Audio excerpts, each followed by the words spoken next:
আসসালামু আলাইকুম। আজ আপনাদের মাঝে নিয়ে চলে আসলাম ছোটোখাটো একটা কেক রেসিপি, যেটা আমি নর্মালি ঘরে মাঝে মধ্যেই করে থাকি।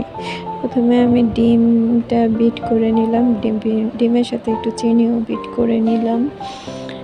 কিন্তু আমি এখানে তো পুরোটা দেখাচ্ছি না, অল্প অল্প করেই দেখাচ্ছি, তাই আপনারা একটু মনোযোগ সহকারে দেখলে হয়তো বুঝতে পারবেন। আমি ডিম চিনি বিট করার পর এখানে vanilla essence, cornflour, baking powder দিয়ে বিট করে তার মধ্যে ময়দা এবং তেল মিশ্রণটি মিক্স করে নিলাম।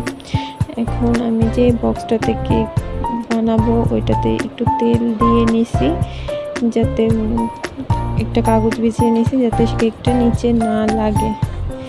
দুঃখের বিষয় হচ্ছে আমার এই বক্সটা আমি আমার চুলায় দিতে পারি নাই, তাই আমি টিফিন বাটির মধ্যে করে ফেলেছি আমার কেকটা। এই যে দেখেন, কাটার পর কোনো নরম এবং সফট হয়েছে। এটাকে আমি 3টা স্লাইসে এখন ভাগ করে নিব। ভাগ করে নেওয়ার পর 3টা পার্ট করে নিয়েছি। পার্টের মধ্যে ক্রিম দেওয়ার পর আমি ওপরে আমার মতো করে ক্রিম দিয়ে দিচ্ছি।